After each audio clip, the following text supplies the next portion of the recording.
Okay, there we are. Hi.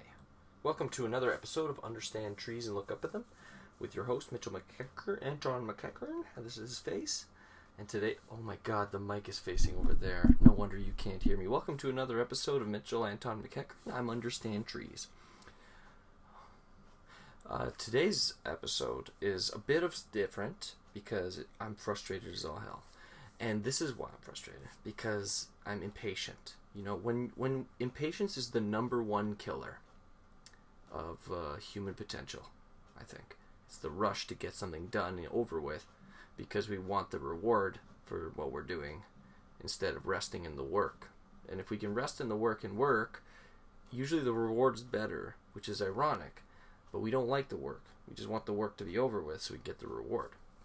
That's why Doritos are so fucking sinister. Do you know how long it took to get Doritos available? Like billions of years. But now that we have them, we don't want to. Nobody wants. I don't know how to make a Dorito.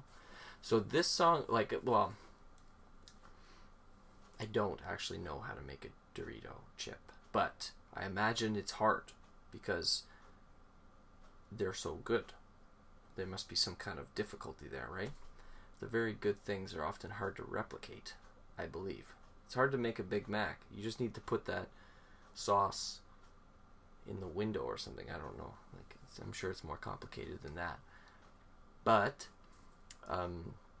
I personally feel frustrated because I don't know what, I know it's just first world problems shit. Like I have food, money, water, safety, friends, family, talent, and I'm like rushing to get everything done. Like I want to do another song for you that I'm really excited about, but I don't have it like mastered yet. And so part of me is like, who cares? Make it sloppy and shit. Just get it over with. And I'm like, no. Like this time I'm like, no. This time I'm like, no. I'm going to take my time and I'm going to try to make it as good as I can. This song I'm going to play for you is different because I know the lyrics at least. Like I've memorized them. So this one is going to be better. So this one's called Silver Linings and it's going to be on the album.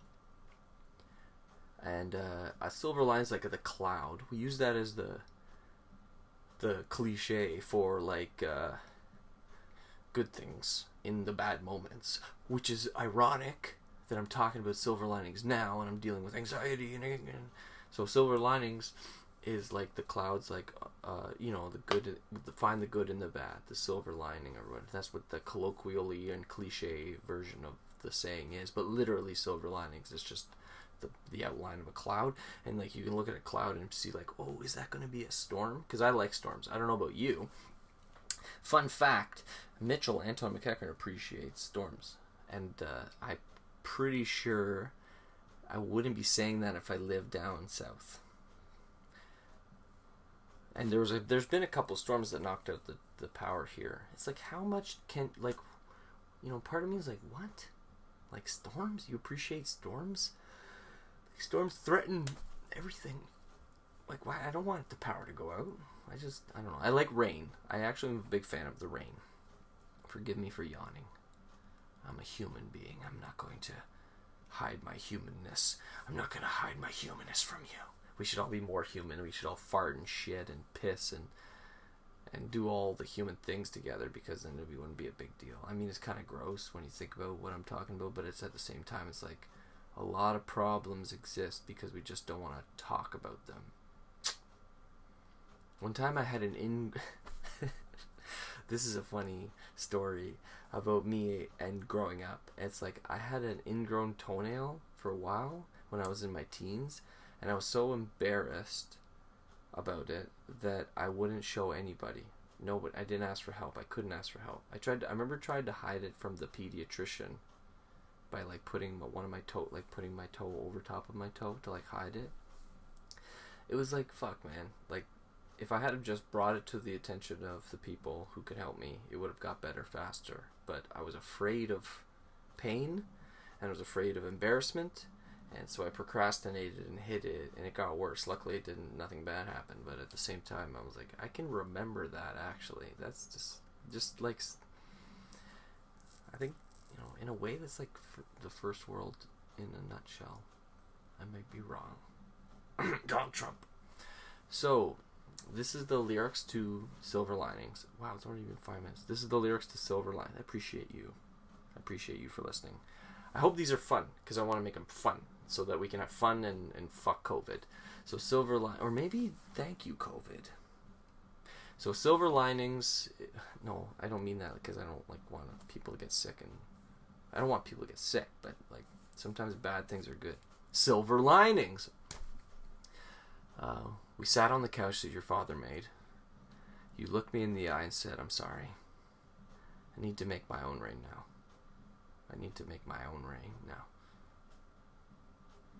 Well, I can see the sun. It's shining over top your shoulder, and I wonder if it'll ever rain again.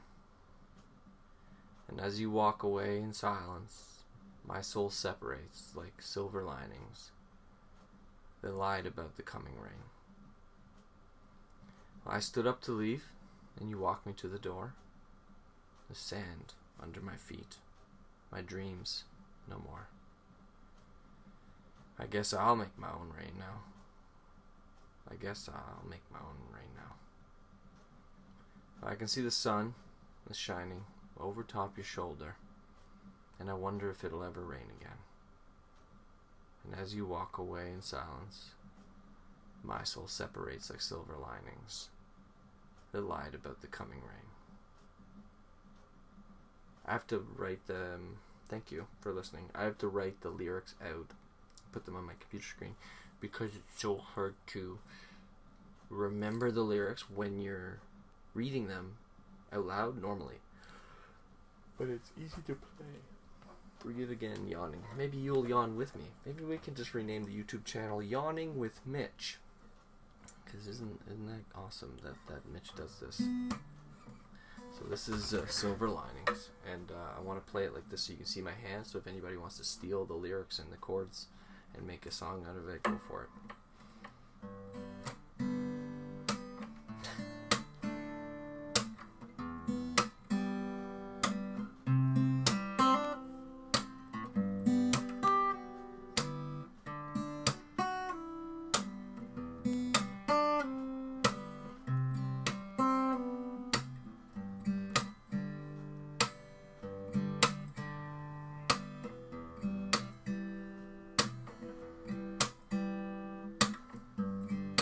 Sat on the couch that your father made.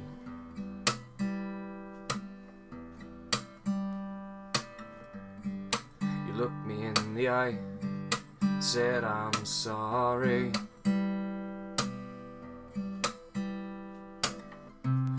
Need to make my own rain now.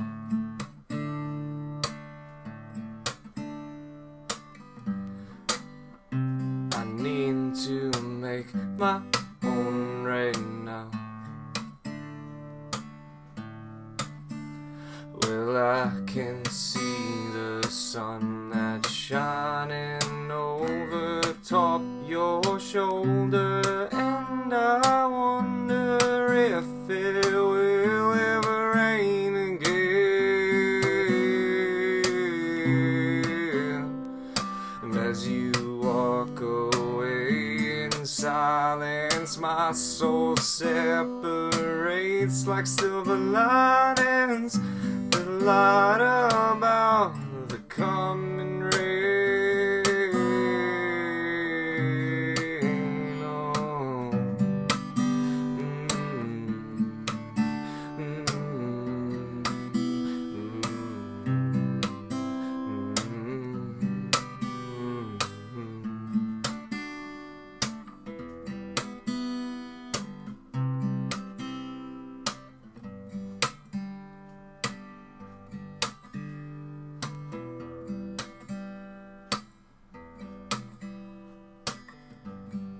Well, I stood up to leave, and you walked me to the door. Sand under my feet, my dreams no more.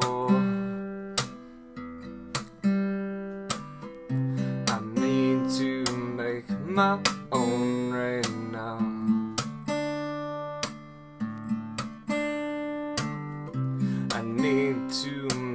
my own rain now. Well, I can see the sun that's shining over top your shoulder, and I wonder if it will ever rain again. And as you walk away in silence, my soul separates like silver linings, light about the coming rain.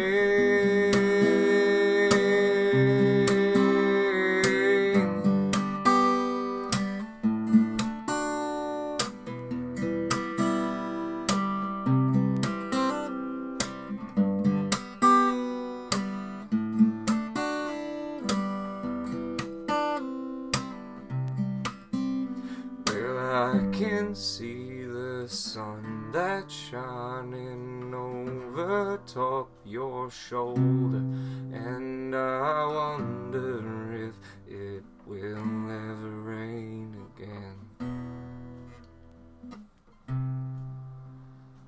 And as you walk away in silence, my soul separates like silver linings that line about the coming rain.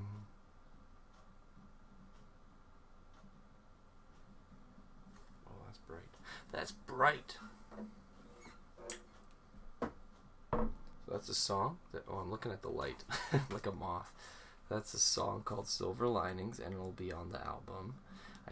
Yes. And it's about well, again, art is subjective, but for me, the song is about breaking up and like having one person go one way and the other person go the other way. I like rain, so I was like kind of inverted the metaphor of like the sun is over her shoulder, and it's like always beaming on me, so I don't ever get to rain anymore, which I like the rain. It's like backwards. I don't know if it's clever or not. It was cool to write because I was like, oh, singing. I messed the song up a couple times. I wonder if you noticed. You probably did.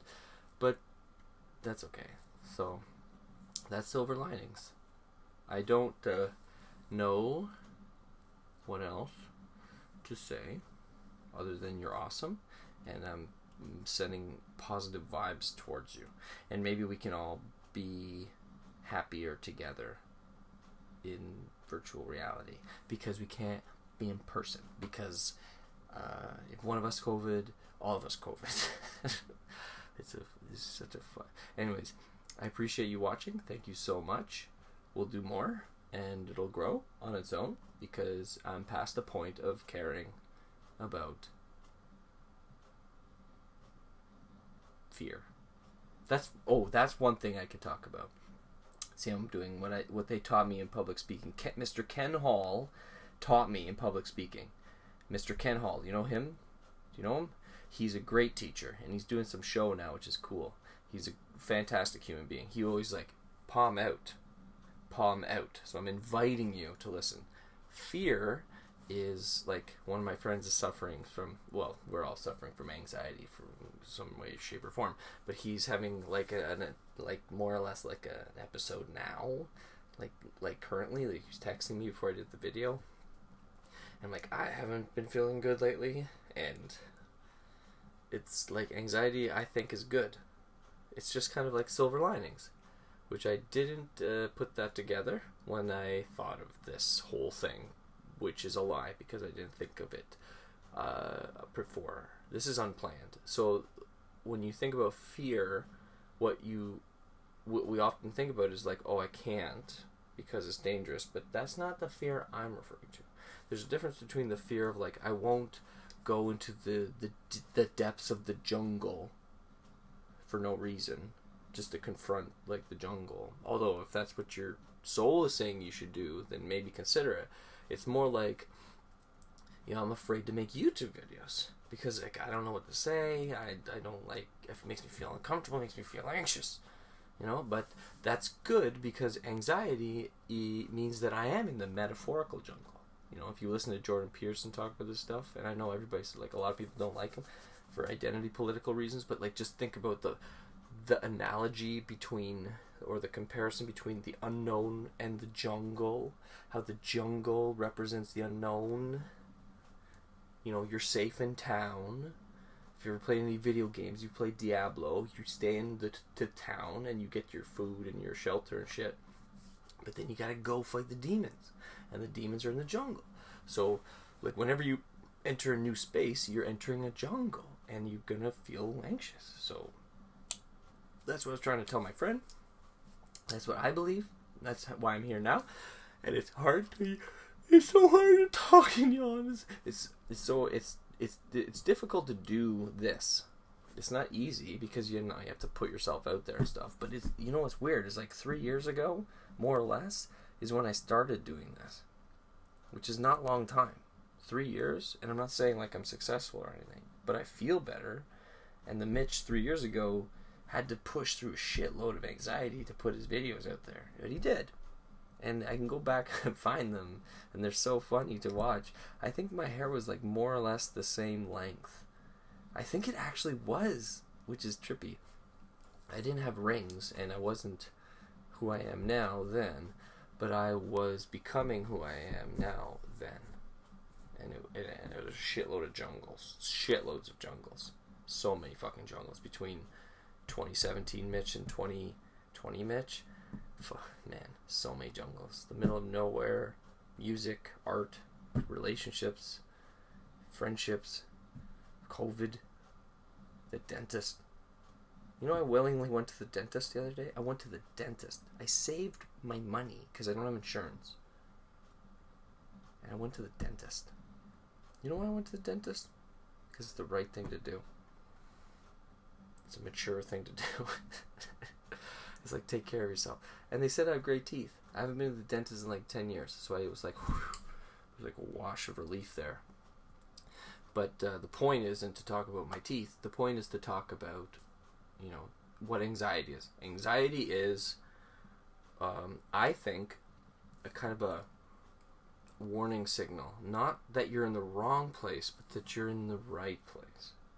And you can contrast this to the alternative of like being comfortable. When do you feel comfortable? Do you feel comfortable when you're in an unknown territory with dangers that can help you grow? Or are you comfortable with Doritos? Because Doritos are not dangerous. Except sometimes they can be if you don't chew them. But most of the time, it's easier to have Doritos, Pepsi, and play video games than it is to work 90 hours a week developing video games. If like your goal is to make a video game, you're going to have to meet some kind of resistance along the way. Stephen Pressfield's term, resistance, capital R. And as you experience it, you're going to want to turn back. You're going to want to go back to the Doritos. You're going to want to go back to the safety and comfort of home. But if you don't, if you keep going for as long as you can, you're going to experience things you haven't experienced before and grow. And that's the point. And that's the point. That's the whole point of the whole thing. That's actually, that might be what evolution is. And now we're getting metaphysical here a little bit. But that might be it. Evolution is, by definition, the interaction with the unknown. What else? If it wasn't that, then how would it grow? How would it change? Because the unknown is what changes you. The known can't change you because it's already known. It's already figured out. So you're going to have to like go to a place you don't know and learn from it. See, part of me is like, holy shit, it's been 19 minutes. And it's like, that's too long, man. That's too long for a YouTube video. But hey, I'm not telling you this, you know, because I want you to like me. Most of the time, this is hard information to take. I'm telling you this because it helps. It helped me grow from 2017 Mitch till now, and I hope it's going to help. So this is part of the channel. Welcome to Understand Trees and Look Up at Them with Mitchell and Tom McEachern. Thank you for watching. We'll do more videos in the future. I hope you're well. This has been 20 minutes. 20 minutes of life. Look at my eyebrows. They're serious. These are some serious eyebrows. I'm talking serious stuff. Oh, sorry. I invite you. So, see you next time.